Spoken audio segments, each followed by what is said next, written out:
Silence swallowed the surgical suite at Desert Springs Hospital. 2:47 in the morning. The machine screamed numbers in red, heartbeat dropping, oxygen plummeting, the small body on the table slipping away like water through open fingers.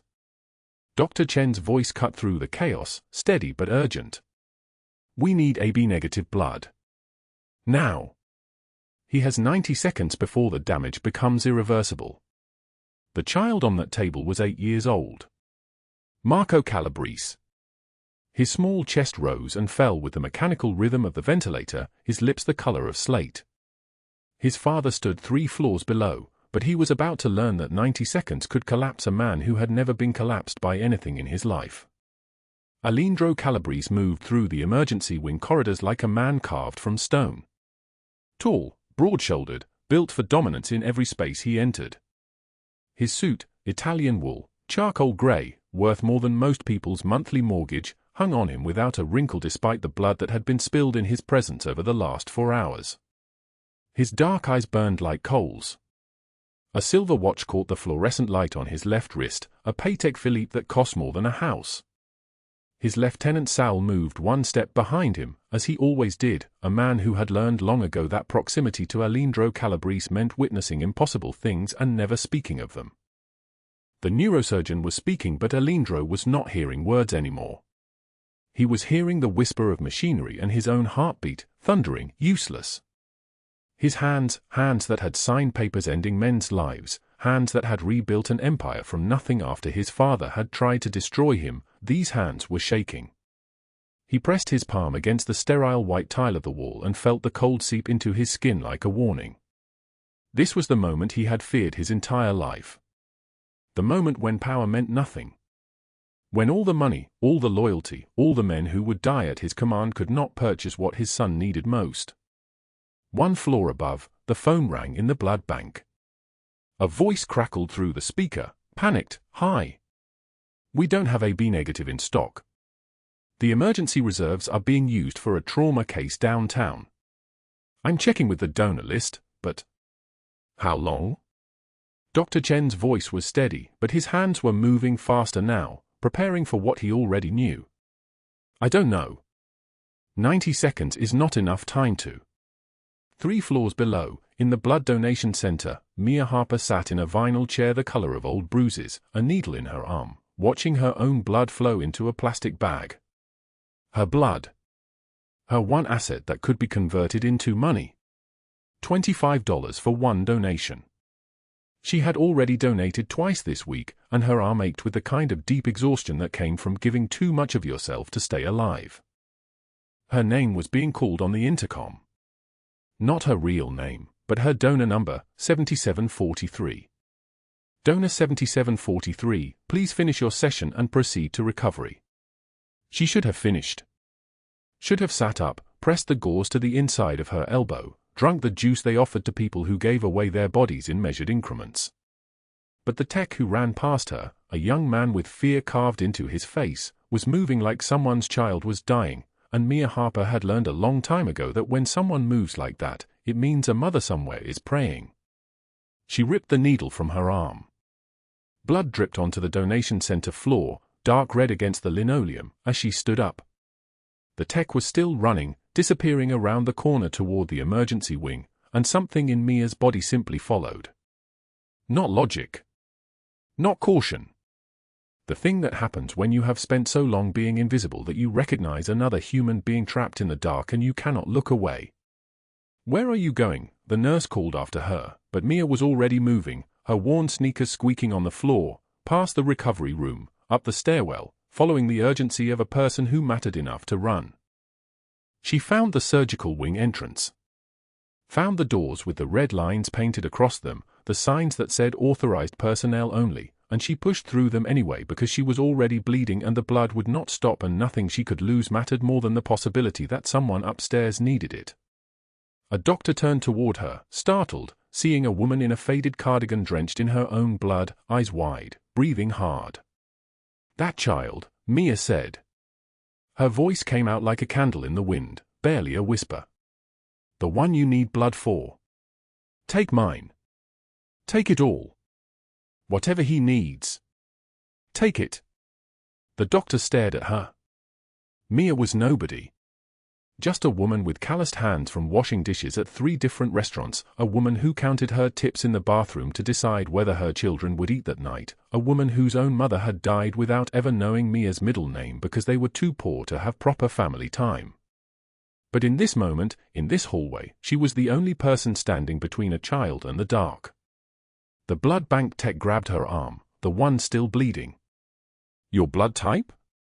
Do you know your blood type?" "AB negative," Mia said. She did not know how she knew. She had donated this blood 6 times, and perhaps somewhere in her exhausted mind the number had lodged itself. "I am AB negative. And I have a lot of blood left."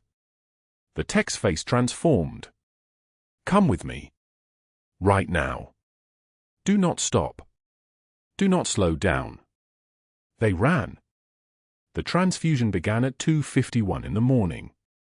Bag number 7743, Mia Harper's blood, given freely by a woman who could not afford to give anything, flowed through a needle and into the vein of a child she had never met, a child whose father stood somewhere in this hospital building not knowing that his life had just been intersected by a stranger's generosity. The red line on the monitor climbed. The heart rate steadied. The oxygen saturation rose, degree by degree, breath by breath, until the child's small body was no longer slipping away but anchoring itself back into life. Dr. Chen exhaled. The nurse's shoulders dropped from her ears. And upstairs, Alejandro Calabrese watched the bag of blood, his son's salvation, flow into Marco's veins and understood, in a way that silence could not express, that someone in this building had just given his child a future. He pressed his forehead against the window of the observation room and did something he had not done in 23 years. He closed his eyes and was grateful to a name that had no face, a donor number, a stranger's gift. What he did not know, what none of them knew in that moment, was that the woman who had saved his son's life could not save herself from what was coming toward her like a blade wrapped in ice, hidden in the darkness of her own apartment, waiting in the voice of a man named Douglas Hale who had learned long ago that control meant destroying the thing that tried to escape. The clock on the wall read 2:55 in the morning. Somewhere in Las Vegas, in a 1-bedroom apartment with walls so thin you could hear the neighbors breathing, a woman named Mia Harper sat on the edge of a surgical recovery bed, her arm taped, her blood already beginning to replenish itself with all the hunger that poverty teaches the body. She had given it all. Every drop that mattered. And she would walk out of this hospital and return to her children and count her $34 and know that somewhere, a child was alive because she existed. But the price for existing, for her, was always higher than anyone should have to pay. Before we continue, drop a like if this story hits you. Share it with someone who needs to hear it and subscribe so you don't miss what's coming tomorrow. Now let us go back to the beginning, to 3 hours earlier, when Mia Harper was still invisible, still unknown, still counting pennies and praying they could stretch just one more day. 3 days before the hospital, Mia Harper's alarm screamed at 4:47 in the morning. Not the gentle chime of someone with choices, but the desperate shriek of a phone that had been set and reset 100 times because missing a shift meant missing rent, and missing rent meant losing the 1-bedroom apartment on Fremont Street that barely qualified as shelter. She did not move for 7 seconds. The cold apartment, 58 degrees because she kept the thermostat low to save on the electric bill, made every nerve in her body want to curl inward. But Emma needed to be at early care by 6:15, and Mia needed to walk there, and then she needed to be at Lucky's Diner by 7 to set up the coffee station and wipe down tables before the breakfast rush arrived at 7:30. She moved. Her body had learned years ago that stopping meant drowning. The apartment was a studio, which meant Emma's bed was in one corner, Mia's in another, and the kitchen was a hot plate and a mini-fridge that hummed like a dying animal all through the night. The walls were so thin she could hear Mrs. Chen next door coughing, could hear the couple upstairs arguing in Spanish, could hear the city breathing through every crack in the plaster. Mia had painted one wall a soft yellow 3 years ago, trying to give Emma something that looked like hope. The paint had started peeling 6 months in. Now it looked less like hope and more like the way good things fell apart in places like this. She pulled on the clothes she had worn yesterday, dark pants that hid stains, a long-sleeved shirt that covered the bruise on her collarbone, and moved quietly so as not to wake Emma. Her daughter was 6 years old and looked like she had been born tired, with her father's dark eyes and her mother's crooked smile. She slept with her hands curled into fists, as if even in sleep she was braced for impact. Mia's wallet sat on the windowsill. She opened it slowly, like opening something dead. $34. That was all. 3 20s, 4 1s, and a handful of pennies she had counted at midnight when she could not sleep. Rent was $473 overdue. The landlord had left a notice 2 weeks ago. Emma needed $12 for school supplies by Friday: glue sticks, construction paper, washable markers. They had not eaten fruit in 17 days. The last apple had been hard and brown by the time she bought it on discount. The October cold cut like a blade when she stepped outside with Emma's small hand in hers. The dead leaves scattered across the cracked pavement skittered in the wind. Emma was wrapped in a coat 3 sizes too large, donated by the church, but her breath still came out in thin clouds. They walked 43 minutes to the early care center on Vermont Avenue. Mia knew the exact distance because she had timed it 100 times, trying to figure out every possible way to shave minutes off her commute so she could work longer, earn more, give Emma something other than this. "Mommy, my feet hurt," Emma said after 20 minutes. "I know, baby. We are almost there." She was not almost there. They were exactly halfway. But Emma did not need the truth right now. Emma needed something that looked like hope, and mothers learned how to lie about distance, about money, about safety. They learned how to make their voices sound steady even when their hearts were breaking into pieces so small they could never be reassembled. At the early care center, run by a woman named Rosa who had shown Mia more kindness than any adult should have to show, Mia knelt down to Emma's level. "Be good today. Learn everything. I will pick you up at 5:30. Will you bring a snack? I will bring something special." She would bring whatever she could afford in the dollar store. Cheese crackers, maybe, or a juice box. Emma's eyes lit up at the promise. The child had learned not to ask for much.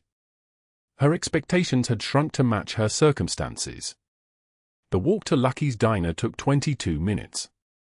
The restaurant was a relic of old Las Vegas, all red vinyl booths and chrome, with a counter that had been wiped down 1,000,000 times and still bore the stains of 50 years of coffee spills.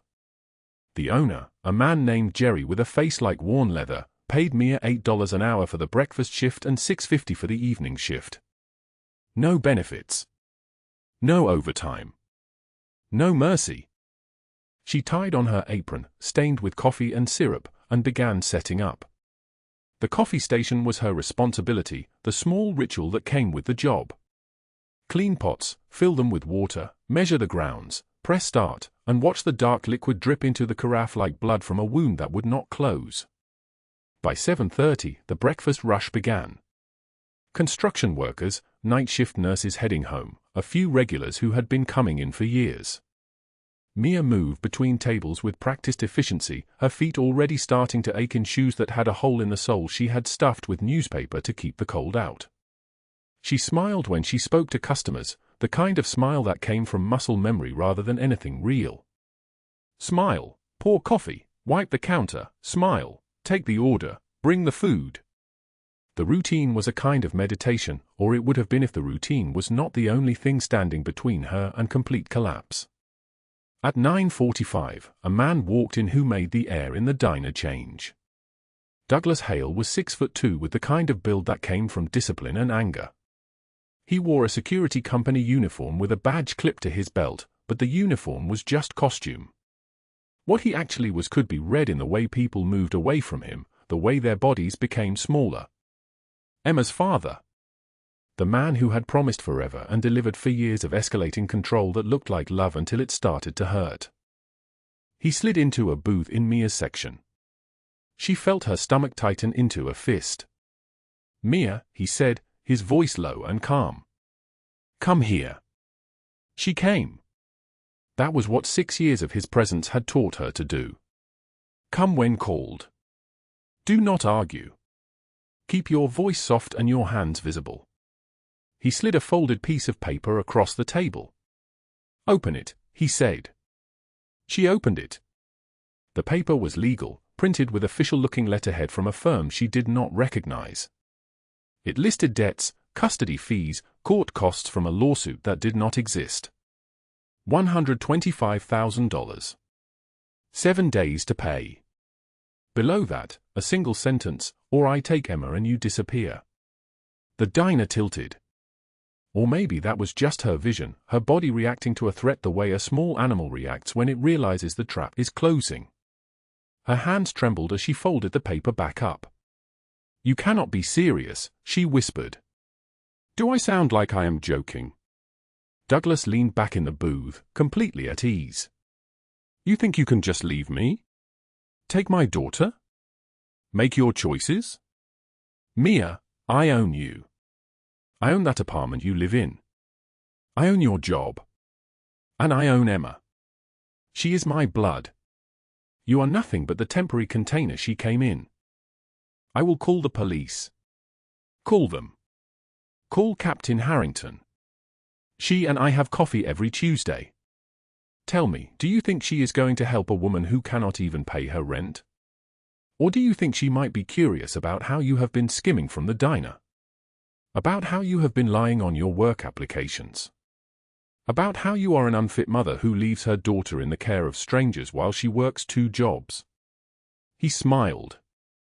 It was the kind of smile that held no warmth, just the knowledge that he had already won, and they both knew it. 7 days, Mia.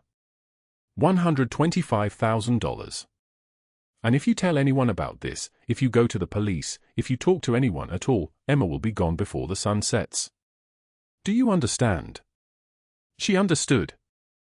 She understood with the clarity of someone who had always known that her life was not really hers to keep, that love was a cage, that safety was an illusion. She understood that she was 43 minutes away from picking up her daughter, and she did not know how to tell Emma that the world was even smaller and crueler than they had both thought. Douglas stood, leaving a $1 bill on the table. Coffee was cold, he said loud enough for Jerry to hear. Then he walked out, and the air in the diner seemed to expand again, as if the space itself had been holding its breath. Mia stood at the table, staring at the folded paper in her hands. $125,000. She had $34. She had 7 days. The blizzard outside the lodge pressed against the windows like a living thing, wind howling through the pines in waves that sounded like 1,000 voices crying at once. Inside, the stone fireplace crackled and popped, throwing shadows across the timber walls. Alejandro Calabrese stood motionless, his silhouette sharp against the flames, while Mia Harper sat on the leather couch with her daughter Emma pressed against her side, the small girl's eyes heavy with the exhaustion of a child who had been moved twice in as many hours and understood none of it. The scar running from Alejandro's left eye to his cheekbone caught the firelight as he turned to look at them. 42 years old, 6'2", shoulders broad as a cathedral doorway, wearing a black cashmere sweater that cost more than Mia's monthly rent. His hands were steady. His voice, when he spoke, came like distant thunder, deep and solid like an oath. The roads will not clear until tomorrow afternoon at the earliest, he said. Not a prediction. A statement of fact. You will stay here tonight. Both of you. Emma looked up at her mother. Mommy, who is he? Mia's throat tightened. She had not slept in 28 hours. The ice pack on her swollen eye had melted 3 times. Her ribs ached where Douglas had driven his knee into her body, and her hands trembled with the particular exhaustion that comes from terror wearing down every cell. A friend, Mia whispered. He is a friend. Alejandro watched the child study him with the unsentimental assessment of the very young. Emma's blonde hair, so like her mother's, hung in tangles from her neck. She wore a pink sweater with a hole in the elbow. Her shoes, Mia's shoes really, were too large and tied with yarn instead of laces. Do you have toys? Emma asked. Something shifted in his face.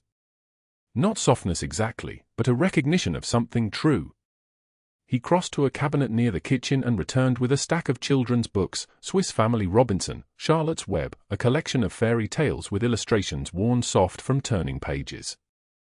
These belong to someone I knew once, he said. A long time ago. I think they have been lonely. Emma reached for Charlotte's Web without hesitation, the kind of trust that only children possess, the kind that breaks something open in men like Calabrese, men who have trained themselves not to break.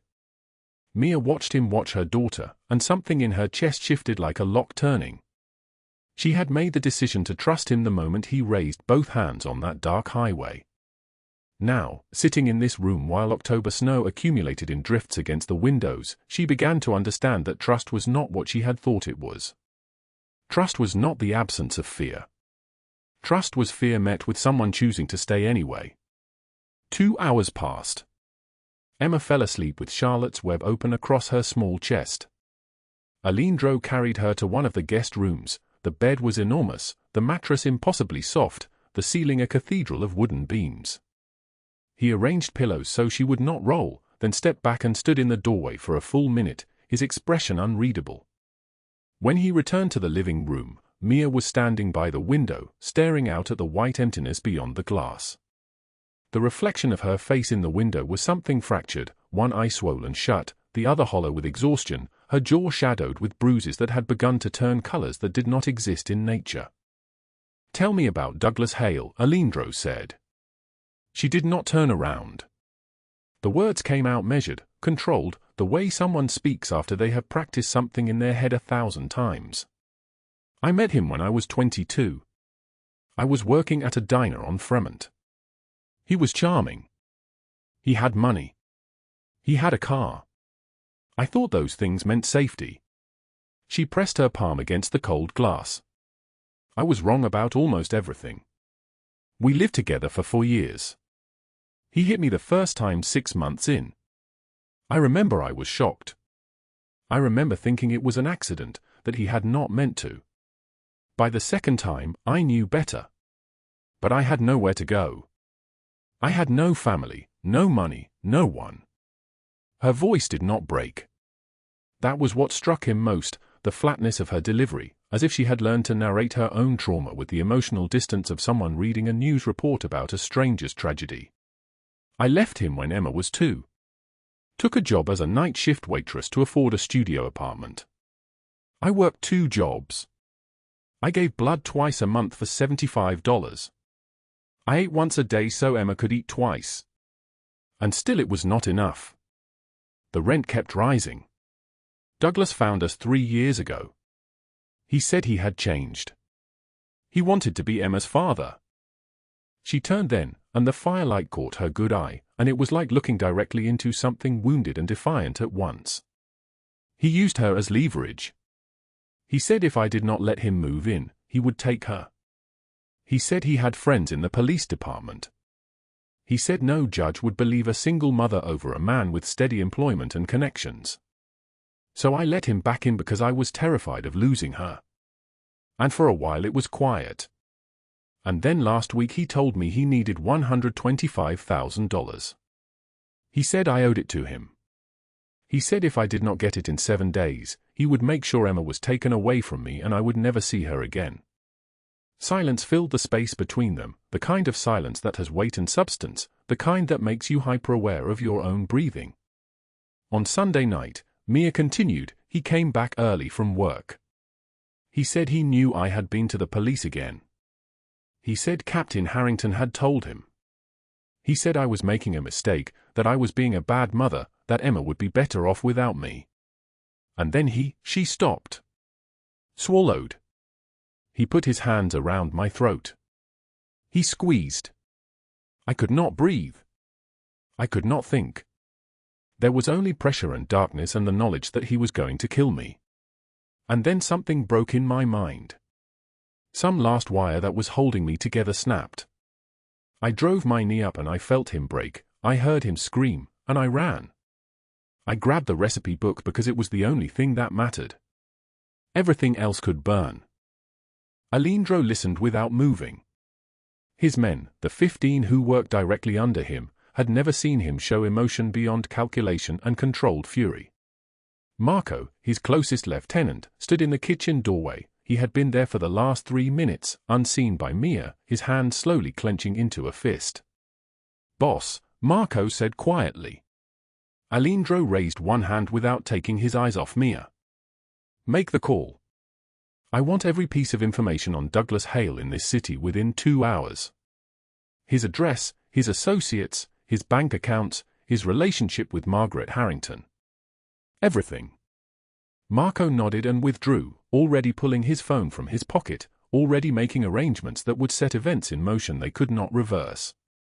Alejandro walked to where Mia stood. He moved the way he moved through every moment of his life, deliberately, each motion controlled, each gesture carrying weight like a general surveying a battlefield before giving the order to advance. He took her trembling hand in his and placed it over his heart. Feel that, he said. His voice had dropped to something that sounded like a prayer. That is what happens when someone tries to take what is mine. It beats harder. It beats stronger. It does not break. She felt the steady rhythm beneath her palm, the heat of his chest, the impossible solidity of him. She thought of Emma asleep in the guest room upstairs. She thought of the 7 days that had been running down like sand through a broken hourglass, and she thought of the moment on that dark highway when she had stopped believing she would live to see Sunday. I am not him, Alejandro said. I am not the men like him. I am not a man who takes. I am a man who protects what matters. And if you let me, if you will trust me, I will make sure Douglas Hale never threatens Emma again. I will make sure Margaret Harrington understands what it costs to side with a man who breaks women and children. Outside, the blizzard intensified. The temperature dropped below zero. Snow accumulated in drifts that climbed higher against the windows with each passing hour. But inside, in the warmth of the fireplace glow, Mia Harper made a choice that would change everything. She did not know that Margaret Harrington was at that very moment sitting in her office filing false custody papers. She did not know that Douglas had already called his lawyer. She did not know that the next 72 hours would bring federal agents, handcuffs, and the systematic dismantling of everything Douglas had built. She only knew that for the first time in years, she was not alone. The roads cleared on the 4th day, and Douglas Hale sat in the driver's seat of his unmarked police cruiser with Margaret Harrington beside him, her fingers drumming against the window with the rhythm of someone who had already won. The tires gripped asphalt still slick from melting snow. 6:43 in the morning. Grey light. The mountain lodge was 30 minutes away, maybe less if Douglas pushed it. Margaret turned to him, her face sharp as a blade. She'll break, Margaret said. They always do. Single mother, isolated, no money, no friends who matter. When you show up with those custody papers and tell her she can either sign over Emma or watch you take her through the courts anyway, she'll fold like wet paper. Douglas's hands tightened on the wheel. He had been tracking Mia's phone for 3 days. She had stopped moving. The signal came from a mountain lodge 60 miles outside the city, some rental property owned by a shell company he could not trace. It did not matter. He would find her. He would make her understand that running was not an option. That Emma belonged to him because Mia had no power to protect what was hers. Margaret pulled out her phone, reviewing the forged custody documents one more time. 17 years on the force, and she had learned that justice was whatever you could convince a judge to sign. 2 patrol officers are meeting us at mile marker 42, she said. I made sure to call in officers I trust. People who understand how things work. Neither of them heard the federal agents moving into position. At that same hour, 45 miles away, Mia Harper stood in the lodge kitchen with her hands shaking so badly she could not hold the coffee mug. The blizzard had exhausted itself during the night, leaving behind a world of suffocating white, drifts climbing higher than the windows, the entire landscape erased into silence. Emma slept upstairs. Alejandro had left 2 hours ago for the city, moving like a man with a destination and a purpose she did not fully understand. He had made a phone call at 3 in the morning. She had heard his voice from the hallway, low and controlled, speaking to someone named Richard. Full cooperation, Alejandro had said into the darkness. Everything. Her financial records, the names of every officer in her network, the evidence she buried. In exchange, I need immunity on the minor infractions and guaranteed protection for the woman and her daughter. Mia did not know what immunity meant in that context. She only knew that Alindro had set something in motion, and now the waiting was suffocating her more than any physical threat ever could. She picked up the recipe book from the counter. Her grandmother's handwriting filled the margins, notes about cooking times, adjustments, small wisdoms written in faded ink. Add salt when the water boils, one note read. Never before. Everything has its moment. Her grandmother had survived 23 years with a man who drank and hit and broke things when he was angry. She had survived by running when the moment came. No note about how she knew when that moment was. No instruction for the decision itself. Mia sat on the kitchen floor and let herself break in a way she had not allowed since she was a child. Her shoulders shook. Her breath came in pieces. She cried silently because she did not want to wake Emma, did not want her daughter to see this failure, this absolute exhaustion of every option, every escape route, every desperate gamble. The wind howled against the lodge walls like something trying to get in. And then Emma's small voice called from upstairs, "Mama." The crying stopped. Mia looked up at the sound of small feet moving down the hallway. Emma appeared at the top of the stairs in her pink pajamas, holding the stuffed rabbit Alindro had given her, eyes still heavy with sleep. "Are we safe here?" Emma asked. The question was simple. A child's question. But it carried everything, the 3 weeks of running, the nights in motels, the day in the hospital when her mother's eye had swollen shut and Emma had understood, in the way children understand terrible things, that the world was not safe and neither was anyone in it. Mia stood. She looked at her daughter standing at the top of those stairs, holding that rabbit, asking for the one thing no one could guarantee, safety. "Yes," Mia said. The word came out steady. "We are safe here." Emma nodded slowly, as if accepting an oath. She sat down on the top step and hugged the rabbit tighter. "Good," she said. "I do not want to run anymore." Those 6 words changed everything. Across the city, Richard Nakamura sat in his federal office at 6:37 in the morning, reviewing the file one last time. 23 pages of Margaret Harrington's corruption spread across his desk like a map of deliberate evil. 17 years of falsified reports, buried evidence, payoffs from Douglas Hale and his network, protection offered to predators in exchange for money that had filled her offshore accounts. $2.3 million. The precision of her theft was almost artistic in its cruelty. The phone on his desk buzzed. A single text from the contact designated as dealer, all arranged. She chose to stay. Nakamura nodded to himself. He had been hunting Margaret Harrington for 2 years. He had the pieces, but he needed leverage, and leverage usually came with a price. Alindro Calabrese's testimony was worth more than gold, an insider willing to dismantle his own network, willing to expose the connections between organized crime and corrupt law enforcement. Nakamura had worked with informants before. They always had their reasons. In this case, the reason was a woman and her daughter. He made the call. "Move in. They are on the mountain road. Do not let them reach the lodge." The radio crackled. Agents across the city stirred into motion. Black SUVs began rolling toward the checkpoint at mile marker 42. 12 federal agents in tactical gear checked their equipment one final time, badges, handcuffs, the weight of justice and the paperwork that made it legal. Douglas Hale's unmarked cruiser climbed the mountain road at 6:41 in the morning. He could almost taste it, Mia's fear, her capitulation, Emma in his custody, the life he had orchestrated finally falling into place.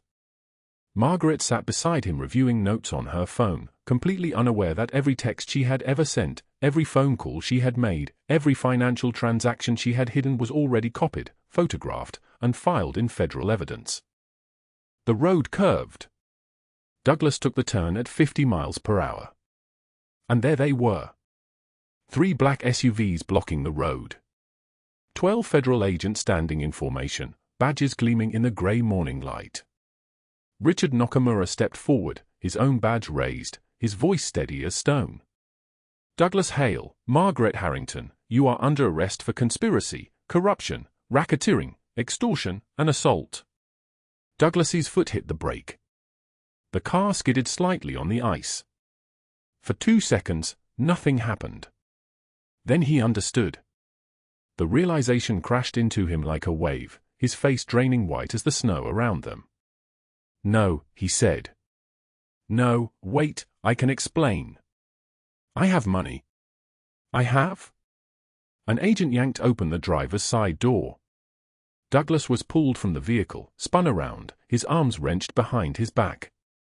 The handcuffs clicked into place with a sound like destiny locking. He collapsed against the SUV, trembling like an animal caught in a trap, his voice breaking into fragments. "Please, please, I can work something out. I have connections, I have." "You have the right to remain silent," the agent said flatly.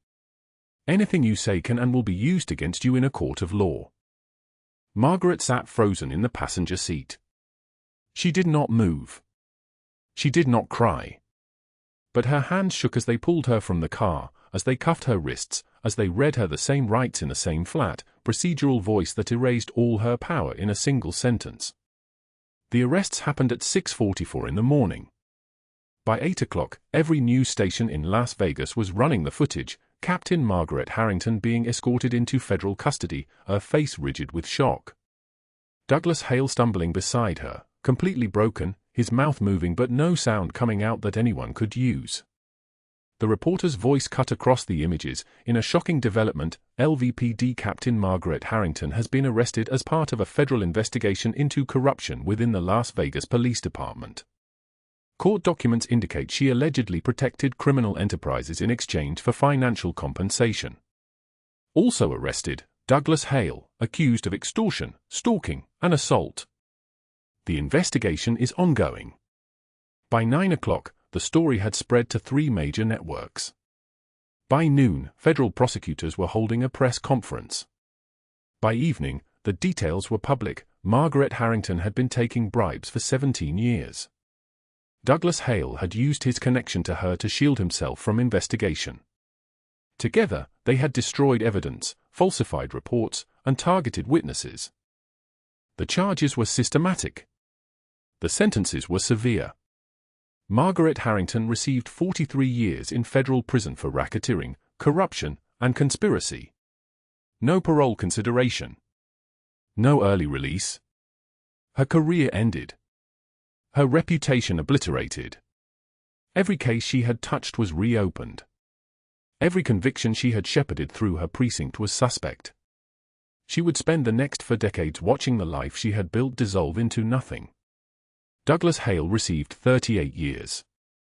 The stalking charges alone carried minimum sentences, and the extortion added years on top.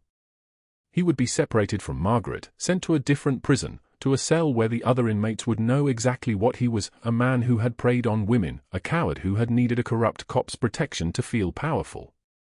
Too quick would have been a bullet. Too easy would have been forgetting. This was justice, decades to think about what he had done, to understand that his power had been an illusion, to die in a prison cell remembering the moment when everything collapsed. At that same hour, in the mountain lodge, Mia Harper watched the news on a television Alejandro had left connected to the world. The screen showed Margaret Harrington's face as federal agents led her down courthouse steps. The screen showed Douglas Hale's hands shaking as officers guided him into custody. The screen showed a reporter explaining that a 2-year federal investigation had finally reached its conclusion. Emma sat beside her mother on the couch, eating cereal, completely unaware of what any of it meant. She only knew that Mommy had stopped shaking. That Mommy was watching a story on the television, but not the scared kind of watching anymore. Mia reached over and pulled Emma closer. She did not speak. She could not speak. There were no words for the feeling of a cage door swinging open, for the realization that running was over, that hiding was over, that the fear that had lived in her chest for 3 years like a stone was finally dissolving. The front door opened. Alejandro stepped inside, bringing the smell of cold air and motor oil and the outside world. His eyes found Mia's immediately. He already knew. The arrest had been completed hours ago. He crossed the room and sat down beside them. Emma climbed into his lap without hesitation. He looked at Mia over the top of her daughter's head. Why? Mia whispered. His hand rested on Emma's back, steady and sure. Because you saved my son, he said. His voice was deep and solid like an oath. And because no one should ever be helpless again. 3 months after the blizzard, the silence was almost worse than the fear had been. Mia Harper stood in the walk-in freezer of Lucky's Diner, counting inventory that no longer mattered to her, because she had given notice that morning. 2 weeks left. 14 days of pouring coffee for men who never looked at her face, of smiling through the bone-deep exhaustion that had become her natural state. The cold air bit at her exposed skin, and she welcomed it. Cold was honest. Cold did not pretend to care. She had not heard from Alejandro Calabrese since the night federal agents led Douglas Hale away in handcuffs. Not a phone call. Not a message. Not even a shadow in the periphery of her life. He had entered like a storm, changed everything in the space of 72 hours, and then disappeared completely. Mia told herself this was what she wanted. She told herself she needed to rebuild without him, to prove to herself that she could stand on her own, that she was not trading one powerful man's control for another's, even if his control came wrapped in protection. But late at night, when Emma was asleep, Mia would scroll through her phone and see news articles about Alejandro's empire being systematically dismantled. His import businesses going legitimate. His offshore accounts being liquidated and funneled into a foundation bearing no name, its charitable work announced in dry press releases, scholarships for domestic violence survivors, funding for legal aid clinics, investments in women-owned small businesses across Nevada. She knew it was him. She never found proof, but she knew. The apartment lease renewal arrived unsigned. Someone had paid it. Anonymously. 3 months in advance. A week later, a lawyer called with an impossible offer, a management position at a non-profit bakery in a neighborhood where children played on clean sidewalks, where the buildings did not leak, where rent was not a negotiation with a slumlord. Double her current salary. Benefits that included health insurance for Emma.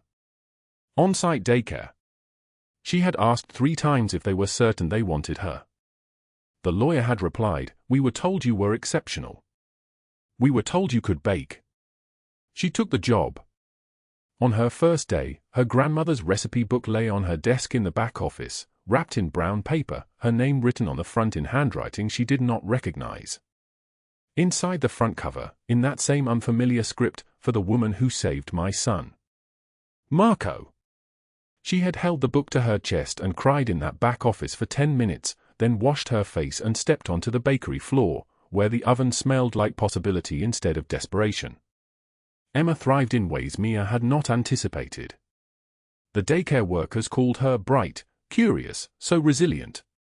Words that had never applied to her daughter before, because fear had a way of dimming children. But with safety came laughter. With security came the capacity to dream about things other than where the next meal was coming from. One afternoon, Emma asked if she could learn to bake. Mia taught her how to measure flour, how to feel when dough had the right elasticity, how to understand that baking was chemistry and art combined, that you could create something beautiful with your own hands. 6 weeks into her new position, the bakery owner pulled Mia aside during a slow afternoon. Rain drummed against the front windows. The smell of yeast and butter and caramelized sugar hung thick in the air. He was a man named Thomas, 62, kind in the way that suggested his own long suffering. He had built this bakery from nothing after his daughter survived a custody battle, and he wanted it to be a place where women could build something too. "I want to offer you a partnership," he said. 49% ownership? Your name on the lease. You run the kitchen, hire the staff, build the menu. I handle the business side, but this is yours. Mia had looked at him for a long moment. Then she said, "Why?" "Because you bake like someone who has something to prove. Because every loaf of bread that comes out of this kitchen carries your signature. Because in 2 months, you have already increased our profit margin by 30%, and because I watched you teach a 7-year-old how to fold croissant dough yesterday, and I saw the way she looked at you like you were showing her how to build the future."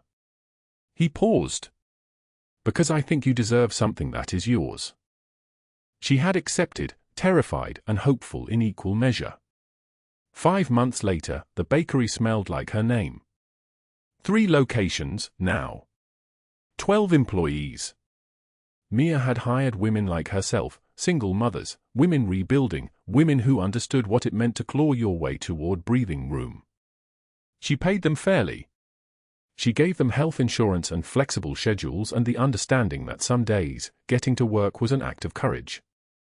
Her grandmother's recipes were on every menu. The lemon cake was famous. Local newspapers had run features about the woman behind the rise of Lucky Bread, though Mia hated the attention and did everything she could to stay out of the photographs. She had saved $11,000. She bought a used Honda Civic, 3 years old, reliable. She moved to an apartment in a building where the landlord actually maintained the property, where the locks worked and the windows sealed against the winter wind. Emma had a real bedroom. She had a desk where she could do homework. She had friends from school. She no longer flinched when someone knocked on the door. One evening in March, 3 minutes before the bakery was supposed to close, the front door chimed. Mia was behind the counter, wiping down the espresso machine, flour dusting her apron. She looked up automatically, ready to tell whoever it was that they were closed, and the words died in her throat. Alejandro Calabrese stood in the doorway, bringing with him the smell of cold air and motor oil. He wore a charcoal suit that probably cost more than her first month's rent. His eyes found hers across the space of the bakery, and something in his expression shifted, something softer than she had ever seen on his face. "Are you closed?" His voice was quiet, almost uncertain. She had never heard him uncertain. "Almost," she said. The words came out rough. "We can close early." "No." He stepped inside, let the door close behind him. 1 cup of coffee. And a slice of the lemon cake. If it is not too much trouble. She made the coffee herself, hands steadier than they had any right to be. She cut the cake, her cake, made from her grandmother's recipe, and slid it across the counter to him on a small white plate. He sat at the corner table, the one by the window, and tasted it slowly. His eyes closed for a moment. When he opened them again, he looked at her directly. "Your grandmother's recipe." "With adjustments," Mia said. She was leaning against the counter, unable to move, unable to look away. She wrote notes in the margins. "I found them. I added more lemon zest. A touch of cardamom." "It is perfect," he said. And from the way he said it, she understood he was not just talking about the cake. They talked for an hour. The bakery grew dark outside the windows. Mia sat across from him, and Alejandro told her that Marco asked about her constantly, that he wondered if Emma was safe, if she was happy. He asked her about the bakery, about her expansion plans, about her apartment, about Emma's school. He listened to her answers like every word was important. When he asked her about her dreams, she told him the truth: to open 5 locations, to hire 50 women, to prove that survival was not the same as living. "You will do it," he said. Not a prediction. A statement of fact, delivered with the same certainty he must have used to build his empire. "You will do all of it." When he left, he did not ask for anything. He did not demand payment or loyalty or presence in his life. He simply stood, placed cash on the table for a cup of coffee that cost $3, and said, "I am glad you are safe, Mia. I am glad you are building something real." She watched him walk out into the March night and disappear. But he came back 2 weeks later. Then again. Small gestures that accumulated into a pattern. A book about the history of baking. Business advice when she mentioned wanting to expand to a 4th location. He brought Emma a leather journal with baker's notes embossed on the spine. He never stayed long. He never asked for anything that was not freely given. He moved through her life like someone who was learning that presence did not require possession, that love did not demand control. Mia realized somewhere in the 4th month of those visits that she was not afraid of him anymore. She trusted him. And underneath the trust, something else was growing, something that bloomed quietly in the spaces between his visits, something that made her heart run faster when the bakery door chimed in the evening. 8 months after the blizzard, Alindro came to her bakery after closing on a Thursday evening. The rain had stopped. The city smelled like wet concrete and spring. Mia was cleaning the counters, moving through the familiar rhythm of closing, when he arrived. She knew him well enough now to recognize that he was nervous. His shoulders were tight. His hands were not quite steady. She put down her cloth and turned to face him fully.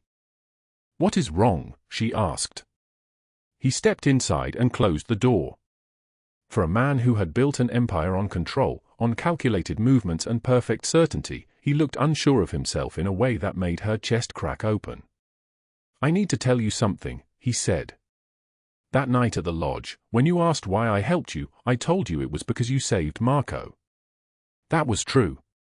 But it was not the whole truth." She waited. The bakery was so quiet you could hear the hum of the refrigerators, the soft tick of the ovens cooling. "I helped you because when I saw you stumbling in the cold, beaten and still holding that recipe book like it was the only proof you had ever mattered, I saw myself," he continued, each word deliberate. "I saw the child I was, helpless, praying someone would care enough to stop it. And I realized I had spent my whole life making sure I was never helpless again. But I was still empty. You saved my son's life. But you also reminded me what I should have been fighting for all along. Not power. Not control. Family. Protection. Choosing to stay when the storm arrives." Mia's eyes filled with tears. She crossed the space between them until she was close enough to see the scar that ran from his eye to his cheekbone, to see the silver threading his dark hair, to see the man beneath the empire. "You gave me my life back," she whispered. "You gave Emma safety. You never asked for anything." "No," he said. "You gave me more.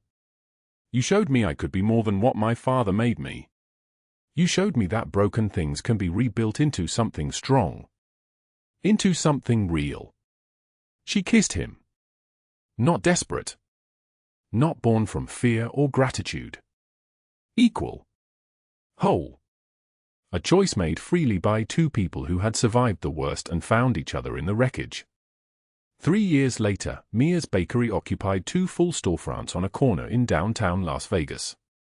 Emma was 9 years old and helped her mother bake on Saturday mornings, her small hands guided by Mia's steady ones. Marco was 11 now, healthy and vibrant, and he came to the bakery after school some days, and Emma would light up, and they would sit together talking about everything from soccer to philosophy the way children could, without the weight of history. Alindro sat at the corner table, the one by the window, watching Mia move through her kitchen with the confidence of someone who belonged entirely to herself. She was no longer the woman counting $34 in her pocket. She was the woman who had built something from the recipe book her grandmother left her, who had turned survival into a life, who had learned that family was not always bound by blood but by those who choose to stay when the storm arrives. She caught his gaze across the bakery. She smiled. He smiled back. If this story moved you, share it with someone who needs to hear it. Subscribe to this channel, where we bring you stories of strength, redemption, and love that breaks every rule. Hit the bell so you never miss the next one. And remember, sometimes the most powerful thing you can do is choose to stay. Thank you for staying with us until the very end. We will see you again in the next video.